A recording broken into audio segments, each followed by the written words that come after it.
Hello students, मैं सुषमा। आज हम हिंदी पुस्तक गोधुली कक्षा 10 की हिंदी पुस्तक गोधुली के अध्याय 3 मैक्स मूलर के द्वारा लिखित उनका भाषण भारत से हम क्या सीखे, इस पर चर्चा करेंगे। आज का जो लेख है वो एक भाषण के रूप में है। मैक्स मूलर ने अपने इस भाषण के जरिए हमें दर्शाया है कि हम अपने भारत में रहकर भी बहुत आगे बढ़ सकते हैं और हमारा भारत सबसे श्रेष्ठ है। भारत में जिस तरह के स्थान है, जितने जगह हैं, और हम जिस तरह से अपने भारत में रहकर बहुत सारी चीजें सीख सकते हैं, वो कहीं दूसरे देश में संभव नहीं है। तो चलिए हम सबसे पहले मैक्स मूलर के जीवनी के बारे में थोड़ा सा जान लेते हैं। मैक्स मूलर का पूरा नाम फ्रेडरिक मैक्स मूलर था। इनका जन्म जर्मनी के डेसाउ नामक नगर में 6 दिसंबर 1823 ईस्वी में हुआ था। जब मैक्स मूलर 4 वर्ष के हुए तभी उनके पिता का देहांत हुआ। उनके पिता का नाम था विल्हेल्म मूलर। पिता के निधन के बाद उनके परिवार की आर्थिक स्थिति बहुत ही खराब हो गई। फिर भी मैक्स मूलर ने अपनी शिक्षा में कोई कमी नहीं आने दी और मैक्स मूलर अपनी शिक्षा को लेकर आगे बढ़ते रहे। बचपन में ही वे संगीत के अलावा ग्रीक और लैटिन भाषा में भी पूरी तरह से उनकी जानकारी हो गई और तथा उन्होंने लैटिन भाषाओं में कविताएं भी लिखनी शुरू की। 18 वर्ष की उम्र में लिपचिंग लिपजिंग विश्वविद्यालय में उन्होंने संस्कृत का अध्ययन आरंभ किया। उन्होंने हितोपदेश का जर्मन भाषा में अनुवाद किया और इसी समय उन्होंने कठ और केन आदि उपनिषदों का भी जर्मन भाषा में अनुवाद किया तथा मेघदूत का जर्मन पदानुवाद भी किया उन्होंने। तो ये एक छोटी सी जीवनी थी मैक्स मूलर के ऊपर। अब इसके आगे हम अपनी पाठ पर नजर डालते हैं, जो कि है मैक्स मूलर से संबंधित उनका भाषण जो है, भारत से हम क्या सीखे। सर्वविध संपदा और प्राकृतिक सौंदर्य से परिपूर्ण कौन सा देश है? यदि आप मुझे इस भूमंडल का अवलोकन करने के लिए कहें तो बताऊंगा कि वह देश है भारत। लेखक कह रहे हैं यहाँ पर सर्वविध मतलब सभी संपदा और प्राकृतिक सौंदर्य से परिपूर्ण कौन सा देश है। अगर ऐसा उनसे कुछ पूछा गया तो वो कह रहे हैं मुझे इस भूमंडल का अवलोकन करने के लिए कहें। मतलब उसकी अवलोकन होता है, मतलब देखने के लिए, उसे महसूस करने के लिए अगर ऐसा उनसे कुछ कहा जाए तो वो कहेंगे कि ऐसा देश है भारत, जहाँ पर सभी तरह के प्राकृतिक सौंदर्य, ऐसे बहुत सारे प्राकृतिक दृश्य हैं, सुंदरता है जो कि भारत में ही केवल देखने को मिल सकती है। भारत जहाँ भूतल पर ही स्वर्ग की छटा निखर रही है। कह रहे हैं यहाँ पर भारत एक ऐसी जगह है, ऐसा देश है जहाँ के भूतल पर, धरती पर ही स्वर्ग की छटा यानी छवि, जो कि स्वर्ग हम कहते हैं कि मरने के बाद मनुष्य जब भगवान के पास चला जाता है तब स्वर्ग और नरक ऐसा जो कहते हैं, तो स्वर्ग को बहुत सुंदर कहा गया है। तो कह रहे हैं मैक्स मूलर यहाँ पर कि स्वर्ग तो हमें अपने भारत में ही उसकी छवि देखने को मिलती है, उसके लिए और कहीं नहीं जाना पड़ेगा।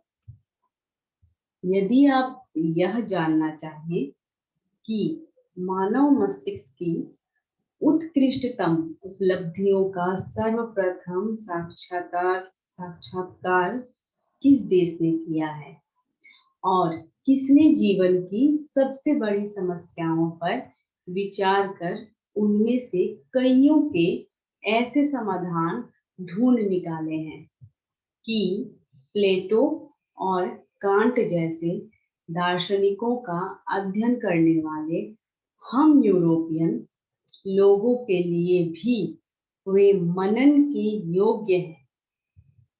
तो मैं यहाँ भी भारत का ही नाम लूंगा। कहना चाह रहे हैं यहाँ पर लेखक कि यदि हम यह जानना चाहें, हम पाठकों से कह रहे हैं कि अगर आप यह जानना चाहते हैं कि मानव के दिमाग में ऐसे जो उत्कृष्टतम उपलब्धियां हैं, तो सर्वप्रथम सबसे पहले उसका मिलाप किस देश ने किया था, सबसे पहले उसे किस देश ने ढूंढ निकाला था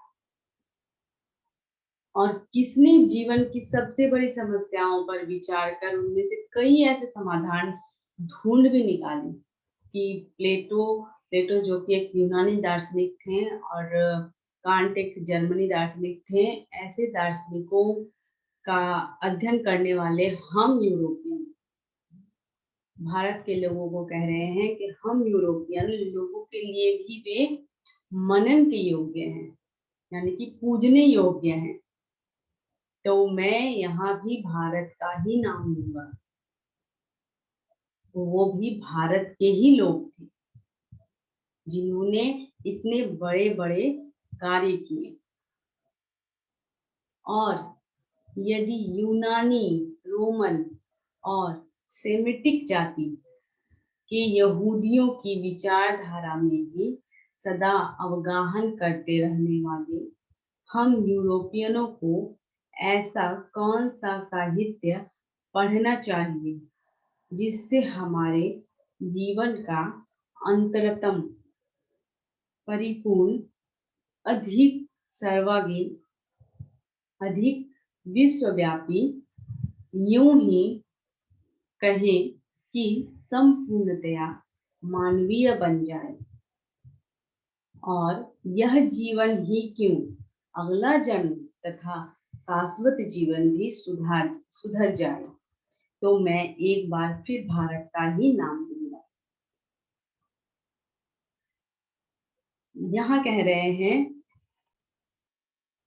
कि भारत में जो भी विचारधाराएं हैं, भारत के लोगों की जो विचारधाराएं हैं, जैसा सोचते हैं, जो कि भले यूनानी हो, रोमन हो और सेमेटिक जाति के यहूदी हैं, जो कि अरबी भाषा बोलने वाले ऐसे विचारधाराओं में सदा अवगाहन, अवगाहन का अर्थ होता है बहुत ही किसी भी विचारधारा में डूब कर उसमें बहुत ही गहराई से समझना।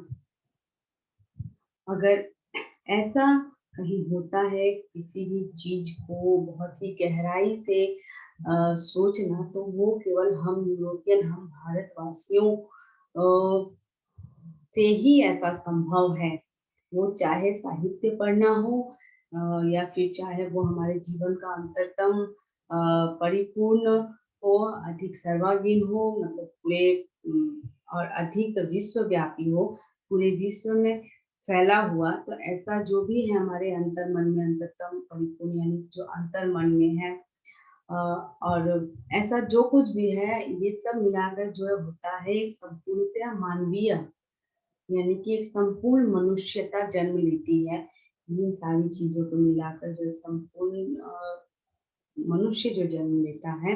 और यह जीवन ही क्यों, केवल ये मनुष्य का ही जीवन क्यों, इसके आगे भी भले जिस रूप में भी जन्मे, अगला जन्म हो तथा शाश्वत, यानी कि जो चल रहा है या फिर जो अगला आने वाला है, ऐसा जीवन भी सुधर जाए, तो वो उसमें भी भारत का ही नाम आएगा।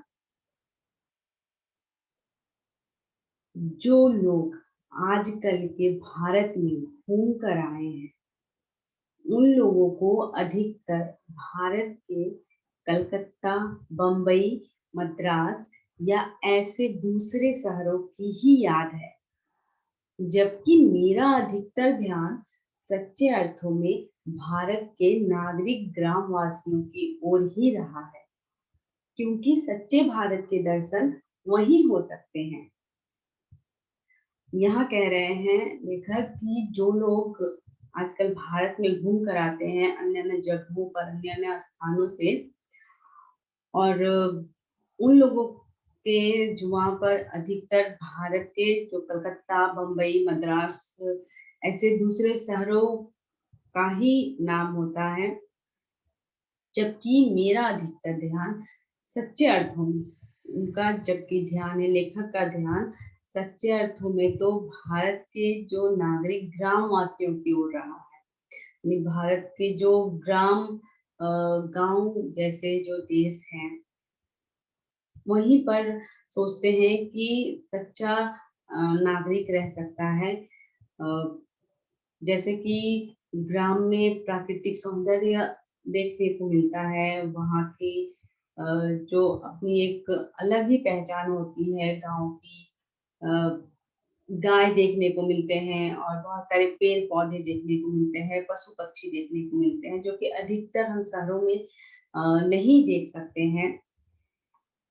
तो इस तरह के जहाँ पर वातावरण होते हैं गाँव जैसे, कह रहे हैं उनका ध्यान अधिकतर वहीं जाता है।